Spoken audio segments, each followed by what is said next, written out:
পবিত্র কোরআনের 103 নম্বর সূরা, সূরাটার নাম হচ্ছে ওয়াল আসর। সূরাটার নাম কি? আরো জোরে বলেন, সূরাটার নাম কি?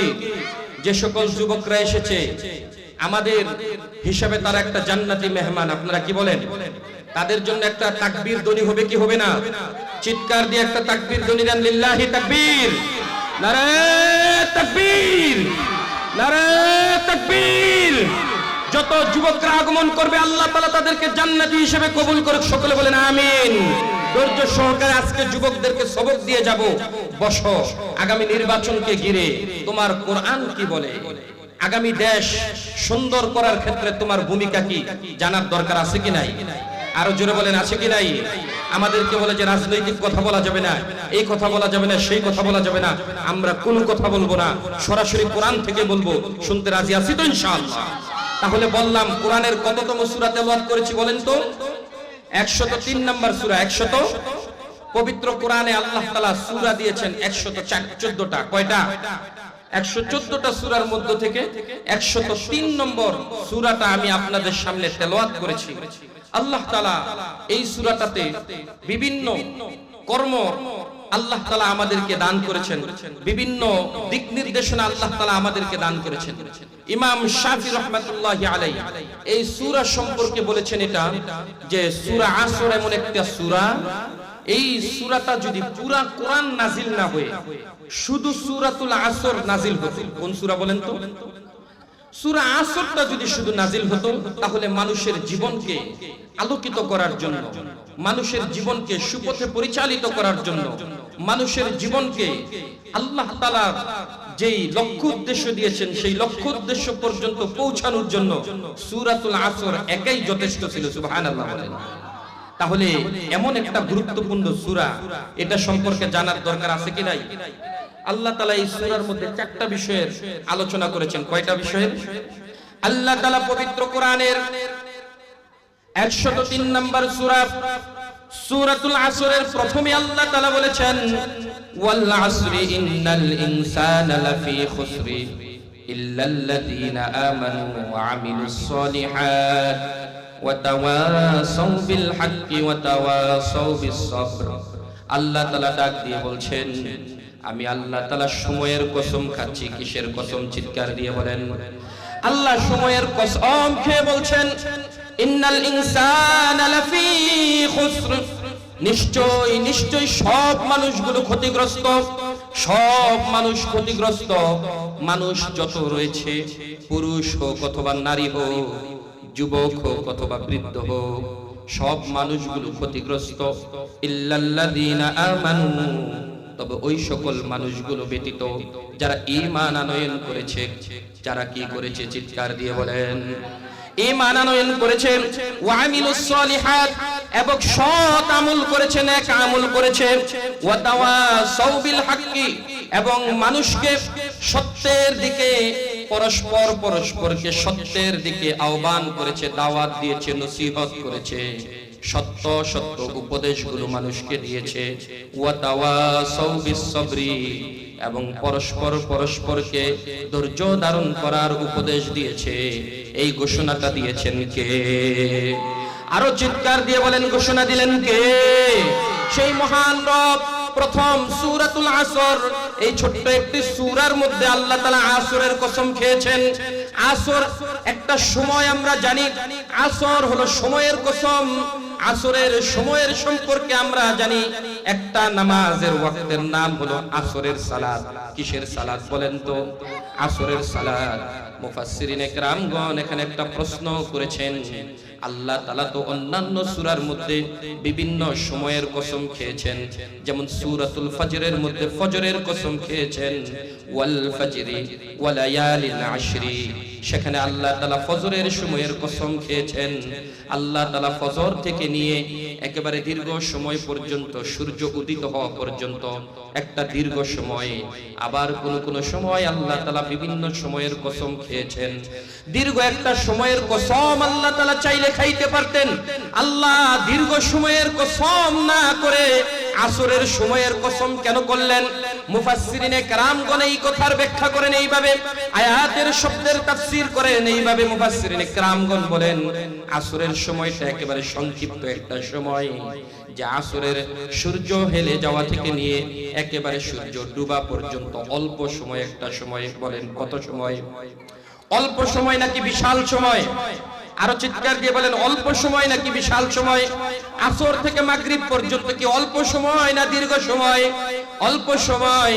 আসর থেকে মাগরিবি আসরের সময়টার কসম আল্লাহ এই জন্য খাইলেন, মানুষকে বুঝাচ্ছেন বান্দা শোন, আসরের সময়টা যেমন একেবারে অল্প একটা সময়, তোর জীবনের ঘন্টা সময়টাও কিন্তু একেবারে অল্প একটা সময়। এই কথাটাকে এইভাবে ব্যাখ্যা করেন বিভিন্ন বুজুর্গানে কেরামগণ বলেন, ও মানুষ কেন বুঝো না তোমার সময়টা একেবারে অল্প? আল্লাহ এটার একটা নিদর্শন এবং আলামত তোমার জন্ম থেকে মৃত্যু পর্যন্ত দিয়ে দিয়েছেন। আসরের সময়ের কসম আল্লাহ এখানে খেয়ে তোমাকে বুঝাচ্ছেন তোমার সময়টা অল্প। শুধু আসরের সময়ের কথা নয়, আসর ব্যতীত তুমি যদি তোমার অন্যান্য সুন্নাহ এবং রাসূলের বিধিবিধানের দিকে তাকাও, দেখবা সেখানেও যেন তোমাকে কেমন ইঙ্গিত ভাবে ইশারা দিয়ে যাচ্ছে, বোঝানো হচ্ছে যে তোমার জীবনটা একেবারেই অল্প। যেমন তুমি যদি তাকাও দেখবা রাসূল বললেন, তোমার রাসূল তোমাদেরকে আদেশ দিয়েছেন, ও উম্মত শোনো, যখন একজন সন্তান জন্মগ্রহণ করবে তার ডান কানে আযান এবং বাম কানে ইকামত দিয়ে দিবেন। তা আদেশটা করলেন মুহাম্মদুর রাসূলুল্লাহ সাল্লাল্লাহু আলাইহি ওয়াসাল্লাম। আযান দেন কি দেন না আপনারা বলেন? সন্তান হইলে ডান কানের মধ্যে আযান, বাম কানের মধ্যে ইকামত। বলেন এই বিধান ইসলামের, এই বিধান কিসের বলেন? কিন্তু এই আযান এখন সন্তান হওয়ার পরে আযান দেওয়া বন্ধ হয়ে গেছে, ঠিক কিনা বলেন? আযান বন্ধ হওয়ার কারণে, প্রথম দুনিয়া আল্লাহ তাআলার নাম না শোনার কারণে আজকের সন্তানগুলো পথভ্রষ্ট হয়। বলে যে কেন পথভ্রষ্ট হলো? কারণ খুঁজে পায় না। ও মা, তুমি কারণ খুঁজে পাবে না কিয়ামত পর্যন্ত। কোরআন এবং হাদিসের দিকে না তাকাইলে তুমি কারণটাকে খুঁজে পাবে না, ঠিক কিনা বলেন? হাদিসের দিকে যদি তাকাও, কেন তোমার সন্তানের হৃদয়টার মধ্যে আল্লাহর ভয় তৈরি হয় না? দুনিয়ায় যখন আসছে আল্লাহর রাসূল প্রথম জানিয়ে দিলেন, প্রথম ডান কানের মধ্যে শোনায়া দিবা, দুনিয়ার কোনো কিছু বড় নয়, প্রশাসনের ভয় নয়, প্রশাসন বড় নয়, রাষ্ট্র বড় নয়, কোনো দল বড় নয়, কোনো নেতা বড় নয়, কোনো ব্যক্তি বড় নয়, কোনো টাকা বড় নয়, কোনো বিশেষ কোনো জিনিস বড় নয়, একজন সবচেয়ে বড়, তিনি কে? আরো চিৎকার দিয়ে বলেন তিনি কে? এটাই আল্লাহ তাআলার রাসূল বললেন যে যখন জন্ম হয় ডান কানের মধ্যে দিয়ে দাও। আল্লাহু আকবার, চিৎকার দিয়ে বলেন আল্লাহু আকবার। নারে তাকবীর, নারে তাকবীর। বলেন তো আল্লাহ তাআলার নামের ধ্বনি বাজে কি বাজে না? তাহলে যদি প্রথম ডান কানের মধ্যে আযান দেয়, এইটা কার নামের বরত্বের ঘোষণা দেওয়া হলো বলেন? আল্লাহর নামের বরত্বের ঘোষণা। বাম কানের মধ্যে ইকামত দিয়া দাও, ওই বান্দাকে আল্লাহ তাআলা রাসূলের মাধ্যমে জানিয়ে দিচ্ছেন আযান এবং ইকামত কিন্তু হয়ে গেছে। আযানও যদি হয়ে যায়, ইকামতও যদি হয়ে যায়, বাকি থাকে ফরজ নামাজটা পড়ার, ঠিক কিনা বলেন? বলেন তো আপনাদের সমাজের মধ্যে ইকামতের পর ইমাম সাহেব ফরজ নামাজের জন্য কয় মিনিট দেরি করে? আল্লাহু আকবার, আল্লাহু আকবার, লা ইলাহা ইল্লাল্লাহ মুয়াজ্জিন বলা শেষ হয়, ইমাম সাহেব নামাজের জন্য তাকবীর বাঁধেন, আল্লাহু আকবার, ঠিক কিনা বলেন? এই যে তাকবীর বাঁধে, তাকবীর বাঁধার সাথে সাথে নামাজ কিন্তু শুরু হয়ে গেল। তাহলে ইকামত এবং নামাজের মধ্যে বেশি সময়ের পার্থক্য না। যদিও ফুকাহায়ে কেরামগণ বলেন আযান, ইকামত এবং নামাজের মধ্যে কিছু সময় বিলম্ব করা যায়, তবে কেউ এত বিলম্বের কথা কেউ বলেন নাই। হয়তোবা ইমাম সাহেব 1 রাকাত কিংবা 1.5 রাকাত নামাজ পড়তে পারবে ইকামতের পর, এর বেশি নয়। এতটুকু শুধু রুখসত দেয় ফুকাহায়ে কেরাম, কিন্তু এর চেয়ে বেশি বিলম্ব করা যায় না। এজন্য ইকামত এবং সালাতের মাঝখানে, তাকবীরে তাহরিমার মাঝখানে যেমন ফরক থাকে না, আল্লাহ তাআলা আসরের কসম খেয়ে তোমাদেরকে বলে দিলেন জীবনের সময়টা বড় সংক্ষিপ্ত। রাসূল বাস্তবায়ন করে দিলেন, দুনিয়াতে আসার পর আযান এবং ইকামত হয়ে গেছে, বাকি আছে নামাজের, ঠিক কিনা বলেন? মানুষ মারা যাইলে প্রথম কি হয়? জানাজার নামাজ হয় কি হয় না? হয়, তাহলে ইকামতের পর নামাজের যতটুকু অল্প সময় তোমার বাকি, জীবনের ঘন্টা বাজতে কিন্তু আর এই অল্পটুকু সময় বাকি, এই সময়ের ভিতরে এই পাঁচতলা ফাউন্ডেশন চিন্তা আছে কি নাই? এই সময়ের ভিতরে সংসারের চিন্তা আছে কি নাই? আল্লাহর রাসূল জানায় দিলেন, আল্লাহ তো আসরের সময়ের একটা সময়ের কসম খেয়েছেন, আসর থেকে মাগরিব পর্যন্ত, কিন্তু আমি রাসূল তোমাদেরকে জানিয়ে দিলাম ইকামত থেকে ফরজ সালাত আদায় হওয়া পর্যন্ত এই যে অল্প সময়, এইটাই তোমাদেরকে বুঝিয়ে দিচ্ছি জীবনের সময়টা একেবারেই অল্প। জীবনের সময় কিন্তু বড় অল্প। এই অল্প সময়ের মধ্যে, সময় অল্প, কাজ কিন্তু বিশাল কাজ। কি বলেন? এই অল্প সময়ের মধ্যে রাষ্ট্রের মধ্যে ইসলাম প্রতিষ্ঠা করতে হবে, ঠিক কিনা বলেন? এই অল্প সময়ের মধ্যে তোমার জীবনকে ইসলামের আলোকে আলোকিত করতে হবে, ঠিক কিনা বলেন? এই অল্প সময়ের মধ্যে পরিবার এবং সন্তানগুলোকে জান্নাতি বানাতে হবে। এজন্যই তো আল্লাহ বলেন নিজের জীবনটাকে তুমি জান্নাতি জীবন হিসেবে গঠন করো, আবার পরিবার পরিজনদেরকেও জাহান্নাম থেকে বাঁচাও। ইয়া আইয়ুহাল্লাযীনা আমানু কু আনফুসাকুম ওয়া আহলিকুম নার।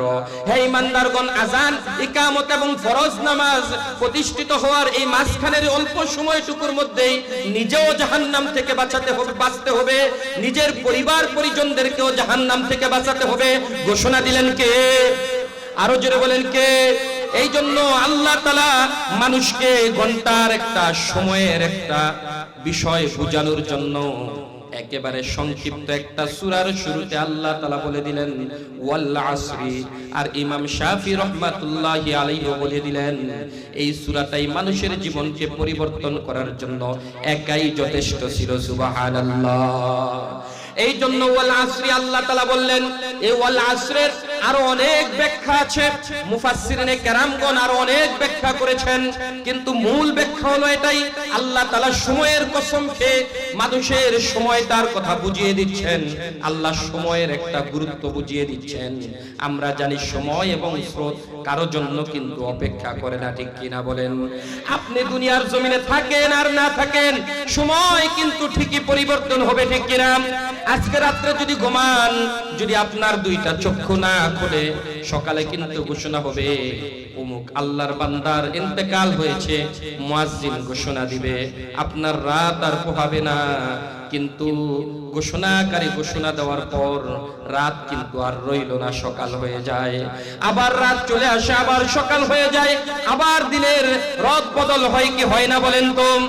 আপনার দোকানপাট যেই ব্যস্ততার কারণে আজকে আল্লাহর সময় দিতে পারেন না, আল্লাহ যে সময়ের একটা কসম খাইলেন, ও বান্দা শোন, ওয়াল আসর, সময়ের বড় দাম, আমি সময়ের কসম খেয়েছি, সময়টা ব্যয় করব কার জন্য? চিৎকার দিয়ে বলেন, আল্লাহর জন্য। সময়, জীবন, যৌবন, সময় যে আল্লাহর জন্য ব্যয় করবা, এই কথাটা যে তুমি গুরুত্ব দিলা না বান্দা, শোনো, তুমি কিন্তু দুনিয়া থেকে বিদায় নিবা।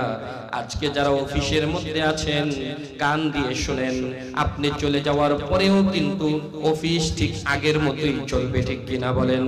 আপনি চলে গেলে হয়তো বা 2 দিন বা 3 দিন কোনো একটা শোক থাকার কারণে আপনার দোকানের শাটারটা বন্ধ থাকবে, 3 দিন পরে কিন্তু ঠিকই শাটার আবার চালু হয়ে যাবে, ঠিক কিনা বলেন?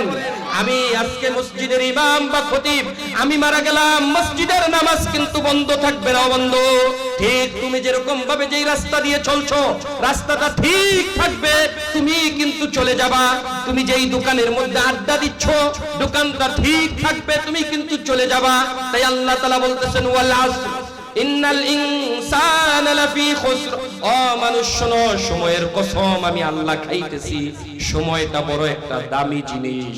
এই জন্য আল্লাহ তাআলা তোমাদেরকে বারবার বলে দিচ্ছেন, সময় নিয়ে কোনো ব্যক্তি কোনোদিন গবেষণাহীন এক বিষয়ে আল্লাহ দুনিয়ার জমিনের মধ্যে দিয়ে দিয়েছেন, এই জিনিসের নাম হলো সময়। সুবহানাল্লাহ বলেন। সময়ের পরিবর্তনের সাথে সাথে তোমারও পরিবর্তন হচ্ছে, তুমি কিন্তু পরিবর্তন হয়ে যাচ্ছ। বয়স যখন 1 বছর 2 বছর ছিল, দাঁত ছিল না, যখন 1 বছর হয়েছে, দাঁত হয়েছে, আবার দাঁতগুলো হওয়ার পর তোমার দাড়ি হয়েছে। আস্তে আস্তে সময়ের পরিবর্তে আয়নার সামনে তাকাইয়া দেখো, তোমার আগের দাড়িগুলো কিন্তু এখন আর নাই, এখন কিন্তু দাড়িগুলো পেকে গিয়েছে। একটা সময় আসছে, ওই সময়ে তোমার যে দাঁতগুলো উঠেছিল, কচি কচি দাঁতগুলো কিন্তু পড়ে গিয়েছে। তাই আল্লাহ তাআলা বলছেন, ও বান্দা শোন, ওয়াল আসরি, সময়ের কসম করে বললাম, যে মুমিন বান্দা আমি আল্লাহরে পাইতে চাই, সে সময় বিফলে দিতে পারে না, ঠিক কিনা বলেন? এই জন্য 24 ঘন্টা বান্দা কিভাবে নেক আমলের মধ্যে থাকতে পারে, এই আমলটাকে সেট করে দিয়েছেন কে? আরো জোরে বলেন, কে সেট করে দিয়েছেন? একজন মুমিন বান্দার মৌলিক বিষয়ের মধ্যে, মূল আমলের মধ্যে একটা আমল হলো নামাজ পড়া। কি পড়া বলেন? নামাজ পড়া, 5 ওয়াক্ত নামাজ। ঘুম থেকে উঠলে এই বান্দা সেজদা দিবে কারে বলেন? ফজরের নামাজের মাধ্যমে বান্দা আল্লাহর সেজদা দিল। আবার ফজরের নামাজের পর যখন বান্দার ফজরের নামাজ শেষ হলো, সালাম ফিরালো, বান্দাটা ছুটে যাবে তার কর্মস্থলের দিকে।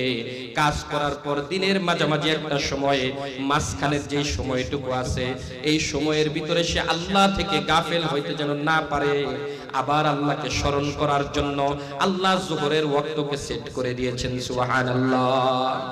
এই জন্য যোহর এবং ফজরের মাঝখানে, ফজর এবং যোহরের মাঝখানে বান্দা যেই কাজ করলো, হাদিসের মধ্যে এসেছে আল্লাহর রাসূল বলেন, ওই কাজটাকেও নেক আমলে পরিণত করে দিবেন কে? আরো জোরে বলেন, কে? তাহলে ফজরের নামাজ পড়লে, যোহর পড়লো, মাঝখানে নেক আমল হয়ে যাবে। আবার যোহরের নামাজ পড়লেন, আপনি আসরের নামাজ পড়লেন, মাঝখানে যতগুলো কাজ করলেন, যা কিছু করলেন, যদি কোনো গুনাহ বা শিরক না করেন, সবগুলো কাজের বদৌলতে নেকি দান করে দিবেন কে? আল্লাহ তাআলা দান করে দিবেন। আসরের পর থেকে মাগরিব, আবার মাগরিব থেকে এশা যখন পড়বেন, সারা দিন এবং রাতের অর্ধেক অংশ পর্যন্ত নামাজের মধ্যে কাটানোর সওয়াব দিয়া দিবেন কে? এশা পরে হাদিসের মধ্যে এসেছে আল্লাহর রাসূল বলেন, কোন উম্মত যখন এশার নামাজ পড়ে আবার উঠে যখন ফজরের নামাজ পড়ে, আমার ওই উম্মতটা যেন সারা রাত দাঁড়াইয়া তাহাজ্জুদের নামাজ আদায় করলো, অর্থাৎ নফল ইবাদতের মধ্যে যেন সে শামিল রইল, এই ঘোষণা দিয়ে দিলেন মুহাম্মদুর রাসূলুল্লাহ সাল্লাল্লাহু আলাইহি ওয়াসাল্লাম। এই জন্য 24 ঘন্টা সময়কে যেন আপনি আল্লাহর রাহে ব্যয় করতে পারেন, আমল সেট করে দিয়েছেন কে? আল্লাহ সেট করে দিয়েছেন। এই জন্য আল্লাহ বলেন, সময়ের কসম, সময় যদি জীবন থেকে ছুটে যায়, একটা সেকেন্ড যদি ছুটে যায়, ওই 1 সেকেন্ডের হিসাব নেবেন কে? আরো জোরে বলেন, কে? দুনিয়ার গার্মেন্টসের মধ্যে, অফিসের মধ্যে 1 মিনিট দেরিতে গেলে, 1 ঘন্টা দেরিতে গেলে ম্যানেজারের কাছে কৈফিয়ত দিতে হয় কি হয় না? আরো চিৎকার দিয়ে বলেন, হয় কি হয় না? আরো জোরে বলেন, হয় কি হয় না? যদি দুনিয়াদারের কাছে সময়ের কৈফিয়ত দিতে হয়, ও মানুষ, উলিল আলবাব, বুদ্ধিমানরা কান খুলে বুঝো, মস্তিষ্ক কি এটা ধরে না তোমার, যে সময়ের জন্য দুনিয়ার মানুষের কাছে যদি তোমাকে জবাবদিহিতা করতে হয়, রবের কাছে যে সময়টাকে সৃষ্টি করেছেন আমার এবং তোমার রব, সেই রবের কাছে সময়ের জন্য কৈফিয়ত দিতে হবে কি হবে না? সেই রবের কাছে সময়ের কৈফিয়ত দিতে হবে। এই জন্য আল্লাহ বললেন, ওয়াল আসরি, সময়ের কসম, আসরের সময়ের কসম, অল্প সময় তোমাদেরকে দিয়েছি। ইন্নাল ইনসানা লাফি খুসর, ইন্না, নিশ্চয়ই, আল ইনসান, মানুষ, এই মানুষের মধ্যে ইনসান বলতে আল্লাহ শুধু পুরুষকে বুঝান নাই, আবার শুধু নারীকেও বুঝান নাই, আবার আল্লাহ তাআলা কোনো ছোট বালককেও বুঝান নাই, বালিকাকেও বুঝান নাই, মানুষ জাতীয় যা আছে সবাইকে আল্লাহ বুঝিয়ে দিলেন।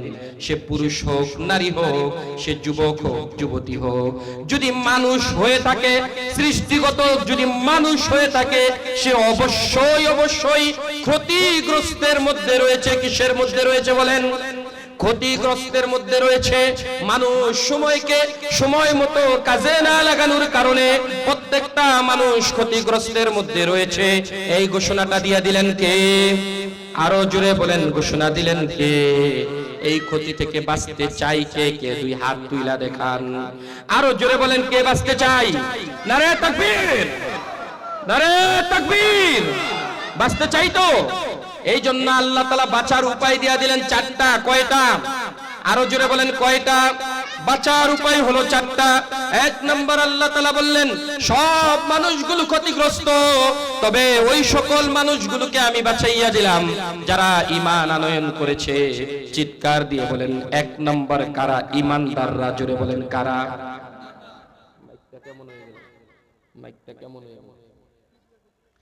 এক নাম্বার হলো ঈমানদাররা। এক নাম্বার কি বলেন? এক নাম্বার হলো ঈমানদাররা। তাদেরকে আল্লাহ তাআলা ক্ষতিগ্রস্ততা থেকে বাঁচাইয়া দিবেন। ঈমানদারের কয়েকটা গুণ রয়েছে। ঈমান আনয়নের জন্য এক নাম্বার বিশ্বাস করতে হবে। কাকে বলেন? আরো জোরে বলেন কাকে? আল্লাহ তাআলাকে বিশ্বাস করতে হবে। আল্লাহ ব্যতীত আর কাউকে সিজদা দেওয়া যাবে না। আল্লাহ ব্যতীত আর কাউকে রব হিসেবে মানা যাবে না। আল্লাহ ব্যতীত আর কাউকে মনিব হিসেবে মানা যাবে না। আল্লাহ ব্যতীত আর কাউকে বিশ্বাস করা যাবে না। আল্লাহ ব্যতীত আর কাউকে ভয় করা যাবে না। ভয় যদি করি কাকে করব? ইবাদত যদি করি কার করব? সিজদা যদি দেই কারে দিব? আরো চিৎকার দিয়ে বলেন কাকে? আমাদেরকে শক্তি, সামর্থ্য, রিজিক, সুস্থতা দিয়েছেন কে? আল্লাহ। এই জন্য আল্লাহ তাআলার উপর ঈমান আনয়ন করব। এক নাম্বার আল্লাহ তাআলা বললেন ইল্লাল্লাযীনা আমানু, যারা ঈমান আনয়ন করেছে। ঈমানদাররা তারা সাতটা জিনিসের উপর বিশ্বাস স্থাপন করতে হয়। আমানতু বিল্লাহি ওয়া মালাইকাতিহি ওয়া কুতুবিহি ওয়া রুসুলিহি ওয়াল ইয়াউমিল আখিরি ওয়াল কদরি খায়রিহি ওয়া শাররিহি মিনাল্লাহি তাআলা ওয়াল বাসি বাদাল মাউত। এক নাম্বার হলো আল্লাহ তাআলার উপর ঈমান আনয়ন করতে হবে। দুই নাম্বার হলো ফেরেশতাদের উপর ঈমান আনয়ন করতে হবে।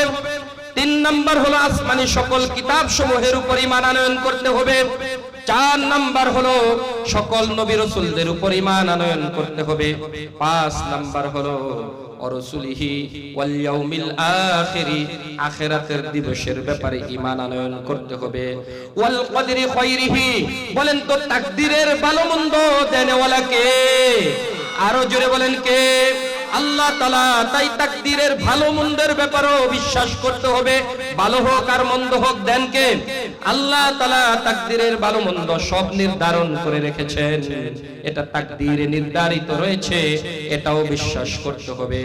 তারপরে মৃত্যুর পরে আবার আমাদেরকে পুনরুত্থান অর্থাৎ জীবিত করবেন কে? সংক্ষিপ্তভাবে বললাম, অন্তত সর্বনিম্ন এই সাতটা বিষয়ের উপর যে ব্যক্তি ঈমান আনবে না তাকে ঈমানদার বলা যায়? তাহলে আল্লাহ তাআলা প্রথম প্রকার বললেন ওই ব্যক্তিকে আমি ক্ষতিগ্রস্ত থেকে বাঁচিয়ে দিব যেই ব্যক্তি এই সাত বিষয়ের উপর ঈমান আনবে। কয় বিষয়ের? সাতটা বিষয়ের উপর ঈমান যেই ব্যক্তি আনবে ওই ব্যক্তিকে আমি আল্লাহ ক্ষতিগ্রস্ততা থেকে বাঁচাবো। দুই নাম্বার আল্লাহ তাআলা বলেন ইল্লাল্লাযীনা আমানু ওয়া আমিলুস সলিহাত। দুই নাম্বার হলো যে ব্যক্তি নেক আমল করে। কি করে বলেন? নেক আমল। নেক আমল হলো টেবিলের নিচ দিয়ে হাত দিয়া তারপরে টাকা নেওয়া অফিসের মধ্যে। ঠিক কিনা বলেন? হ্যাঁ ঠিক। আয় হায়, ঘুমাইতেছেন নাকি সন্ধ্যা সময়? তাহলে অফিসের মধ্যে নেক আমল হলো মোটা অঙ্কের টাকা টেবিলের নিচ দিয়ে নেওয়া। কি বলেন? চাকরির জন্য। অথবা নেক আমল হলো গুদারাঘাটের রাস্তার জন্য 500 কোটি টাকা বাজেট হয়েছে, এর মধ্যে 200 কোটি টাকা বাইরে দেওয়া। ঠিক কিনা বলেন? তাহলে নেক আমল হলো আমি এমপি হওয়ার পরে যাদের কাছে এখন এমপি হওয়ার জন্য হ্যান্ডবেল হাতে নিয়া পায়ে দইরা দইরা ঘুরতেছি, এমপি হওয়ার পরে তারা আমারে খুঁজেই পাইবো না, কয়েক জোড়া জুতা তলা ক্ষয় হয়ে যাবে। এটা হলো নেক আমল। কি বলেন আপনারা? এই সব হচ্ছে বাটপারি আর ফাইজলামি। ঠিক কিনা বলেন? নেক আমলের লেভেল লাগাইয়া বর্তমান ঈমানদারদেরকে ধোঁকা দেওয়া হচ্ছে। ঠিক কিনা বলেন? সেজন্য ধোঁকার আমল নয়, ওয়া আমিলুস সলিহাত। নেক আমলের কথা বলে দিয়েছেন কে? আরো জোরে বলেন, বলে দিয়েছেন কে? আমলের ক্ষেত্রে যদি আপনার 2 নাম্বারই থাকে গাতটাকে মটকায় দিবেন কে? আরো জোরে বলেন কে? এই জন্য মুমিনের নেক আমলের মধ্যে একটা হলো মুমিন সিদ্দিক অর্থাৎ সত্যবাদী হবে। কখনো মুমিন মিথ্যা কথা বলবে না। আল্লাহ তাআলা বললেন ইয়া আইয়ুহাল্লাযীনা আমানুত্তাকুল্লাহ ওয়া কুলু কাওলান সাদীদা। ও মুমিন, ভয় করো কারে? আরো জোরে বলেন, ভয় করো কারে? আর তোমরা কুলু কাওলান সাদীদা, যখন কথা বলবা মিথ্যা কথা নাকি সত্য কথা?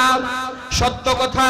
এই জন্য আজকের জন্য আপনাদেরকে নসিহা করি, যারা স্টেজে বা মঞ্চে দাঁড়িয়ে আপনারা ফুলের মালা নিয়ে বিভিন্ন স্লোগান দিচ্ছেন বা কথা বলছেন, ও ভাই একটু আল্লাহরে ভয় কইরা কথা বলেন। আল্লাহ কিন্তু বলছি ঈমানদারের একটা গুণ হলো আল্লাহরে ভয় করে সত্য কথা বলতে হবে, ঠিক কিনা বলেন? আপনি যদি করতে না পারেন বললেন যে করব না, চেষ্টা করব, কিন্তু বললেন না যে হ্যাঁ হ্যাঁ করে দিব। মিথ্যা কথা বলে জয় পাওয়ার চেয়ে তুমি মরে যাওয়া ভালো, ঠিক কিনা বলেন? এই জন্য আল্লাহ তাআলা প্রথম শর্ত দিলেন যে ঈমান আনয়ন করতে হবে। 2 নাম্বার হলো আমিলুস সালিহাত, আমলে সালিহার মধ্যে 1 নাম্বার হলো মানুষগুলো সত্য কথা বলতে হবে। অধিকাংশ গুনাহ আল্লাহর রাসূলের হাদিস থেকে পাওয়া যায়, আমাদের জবান দ্বারা আমরা করি। মানুষ যদি মিথ্যা কথাকে ছেড়ে দেয় তাহলে অনেক গুনাহকে মানুষ ছেড়ে দেওয়া হয়। এক সাহাবী আল্লাহর রাসূলের কাছে আসলেন, ইয়া রাসূলুল্লাহ, ইয়া হাবিবাল্লাহ, আমি ইসলাম ধর্ম গ্রহণ করব। আল্লাহর রাসূল বললেন, ঠিক আছে, ইসলাম ধর্ম গ্রহণ করো। সে বলল, লা ইলাহা ইল্লাল্লাহ, পড়েন, লা ইলাহা ইল্লাল্লাহ মুহাম্মাদুর রাসূলুল্লাহ সাল্লাল্লাহু আলাইহি ওয়াসাল্লাম। সাহাবী হয়ে গেলেন, আল্লাহর রাসূলের হাতে বায়াত গ্রহণ করলেন, ইসলাম ধর্ম গ্রহণ করলেন। আর রাসূলকে বললেন, ও রাসূল, আমার কয়েকটা খারাপ গুণ আছে। কয়েকটা কি আছে বলেন? আমার কয়েকটা খারাপ অভ্যাস আছে, এই খারাপ অভ্যাসগুলো আমি ছাড়তে পারবো না, কিন্তু সব অভ্যাস যে ইসলাম ধর্ম গ্রহণ করলে আমরা ছেড়ে দিব এমনটা কিন্তু পারবো না। সেজন্য আল্লাহর রাসূলের কাছে আবদার করলেন, ইয়া রাসূলুল্লাহ, ইয়া হাবিবাল্লাহ, সব গুনাহগুলো ছেড়ে দিতে পারবো না। আমার একটা গুনাহ হলো, একটা খারাপ গুণ হলো, রাত্র যখন গভীর হয় জিনা না করে থাকতে পারি না। ও রাসূল, চুরি না করে থাকতে পারি না। ও রাসূল, মিথ্যা কথা না বলে থাকতে পারি না। আল্লাহর রাসূল বললেন, তাহলে তুমি কোন গুনাহটাকে ছাড়তে চাও? আল্লাহর রাসূলকে সাহাবী বললেন, ইয়া রাসূলুল্লাহ, ইয়া হাবিবাল্লাহ, যে কোনো একটার কথা আজকে নিষেধ করবেন, আমল করব। তারপরে যখন এইটা অভ্যাস হয়ে যাবে আবার আরেকটা নিষেধ করবেন, আমল করব। ওইটা যখন অভ্যাস হয়ে যাবে আরেকটা নিষেধ করবেন, আমল করব। এইভাবে একটা একটা ছাড়বো, একসাথে 3টা বদ আমল ছাড়তে পারবো না। আল্লাহর রাসূল বললেন, ঠিক আছে, যাও যাও, আজকে থেকে তুমি কখনো মিথ্যা কথা বলবে না। আল্লাহু আকবার বলেন, আল্লাহু আকবার। সাহাবী বললেন, ইয়া রাসূলুল্লাহ, সাহাবীদের সামনে আপনার হাতে হাত রেখে বলছি, আর কোনোদিন মিথ্যা বলবো না। সুবহানাল্লাহ বলেন। 4টিখানি কথা নয়, হাত রাখছে কার হাতের উপরে বলেন? সাক্ষী রাখলো সাহাবীদেরকে, যাদের ব্যাপারে আল্লাহ তাআলা পবিত্র কোরআনে বললেন, রাদিয়াল্লাহু আনহু ওয়া রাদু আন, রাদিয়াল্লাহু আনহুম ওয়া রাদু আন, রাদিয়াল্লাহু আনহুম ওয়া রাদু আন। সুবহানাল্লাহ বলেন, যে তাদের উপরে আমি আল্লাহ সন্তুষ্ট হয়ে গিয়েছি, তারা যেমন আমি রবের উপরে সন্তুষ্ট, আমিও তাদের উপর সন্তুষ্ট হয়ে গেছি। সুবহানাল্লাহ বলেন। এই সাহাবীদেরকে সামনে রেখে, সাক্ষী রেখে সাহাবী বললেন, ইয়া রাসূলুল্লাহ, 3টা খারাপ আমল থেকে একটা খারাপ আমল আজকে থেকে ছেড়ে দিব, ওয়াদা করছি আর কোনোদিন মিথ্যা কথা বলবো না। সাহাবী যখন বাড়ির দিকে রওনা দিলেন, বাড়িতে গেলেন, আগের মতো ওই সাহাবী রাতে খাবার দাবার খেয়ে যখন ঘুমের জন্য প্রস্তুতি গ্রহণ করবেন, সাহাবী ভাবছেন আরো তো 2টা গুণ বাকি আছে। এখন সাহাবীর হৃদয়ের মধ্যে তামান্না জাগলো, সে এখন জিনা করার জন্য বড় আগ্রহ তৈরি হলো। সাহাবী বললেন, আমি তো রাসূলকে বলেছি মিথ্যা বলবো না, জিনা করব না, এই কথা তো আর আমি বলি নাই, যাই যাই জিনা করি। জিনার জন্য যখন তার মনে আগ্রহ তৈরি হলো, সাহাবী উঠে বসলেন। মনে হলো যে আল্লাহর রাসূল যখন হাজার হাজার সাহাবীর সামনে আমাকে জিজ্ঞেস করবেন, প্রশ্ন করবেন, ও সাহাবী, তুমি কি জিনা করেছো? তখন তো আমি রাসূলকে বলেছি মিথ্যা বলবো না, কিন্তু যদি মিথ্যা বলি, রাসূলের হাতে আমি হাত রেখে ওয়াদা করেছি মিথ্যা বলবো না, এই কথা কিভাবে আমি এত মানুষের সামনে বলবো যে রাতের গভীরে আমি জিনা করেছি? এটা তো বড় লজ্জাজনক একটি কাজ, আমি এই কথা বলতে পারবো না। সাহাবী এই যখন নিয়ত করলো জিনা করব, সত্য বলবে, মিথ্যা বলবে না, এই কথা স্মরণ হওয়ার সাথে সাথে তিনি বললেন, যাক আজকের জন্য জিনা আমি আর করব না। সুবহানাল্লাহ বলেন। সাহাবীর মনের ভিতরে আগ্রহ হলো এখন চুরি করতে যাব। ঠিক একই কথা তার হৃদয়ের মধ্যে জাগলো, যখন আল্লাহর রাসূলের সামনে যাব সব মানুষগুলো প্রশ্ন করবে, সাহাবীরা প্রশ্ন করবে, রাসূল প্রশ্ন করবে, আজকে রাতে কি চুরি করেছি কিনা, আমি রাসূলের সামনে কিভাবে মিথ্যা কথা বলবো? রাসূলের হাতে হাত রেখে বলেছি কখনো মিথ্যা কথা বলবো না, তাই আমি কিভাবে চুরি করব? চুরিও তো করতে পারবো না। তাই সাহাবী রাসূলের হাতে বায়াত গ্রহণ করে বলেছেন, আমি কখনো মিথ্যা কথা বলবো না। এই কথা শোনার কারণে, এই কথা মানার কারণে সাহাবী আরো দুইটা গুনাহ ছেড়ে দিলেন। এক হলো জিনা, আর এক হলো সে চুরি করার বিষয়টা। এই দুই জিনিস ছেড়ে দেওয়ার মূল মন্ত্র হলো সে আর কখনো মিথ্যা বলবে না। আল্লাহর রাসূল বললেন, ও সাহাবী শোনো, তুমি যেই কারণে ছেড়ে দিয়েছো, মিথ্যা না বলার কারণে সব গুনাহ ছেড়ে দিয়েছো, আমি রাসূল জানিয়ে দিলাম মিথ্যা হলো সকল গুনাহের মা। নাউজুবিল্লাহ বলেন। এই জন্য ওয়ামিলুস সলিহাত, আমলে সলিহাতের মধ্যে এক নাম্বার হলো মিথ্যা কথা বলা যাবে না। পারবো তো ইনশাআল্লাহ? আরো জোরে বলেন ইনশাআল্লাহ। আজকে থেকে এই মাহফিল থেকে সবক নিয়ে গেলাম, আর কখনো মিথ্যা বলবো না ইনশাআল্লাহ বলে। আল্লাহ তৌফিক দান করুক, সকলে বলেন আমিন। আরো জোরে বলেন আমিন।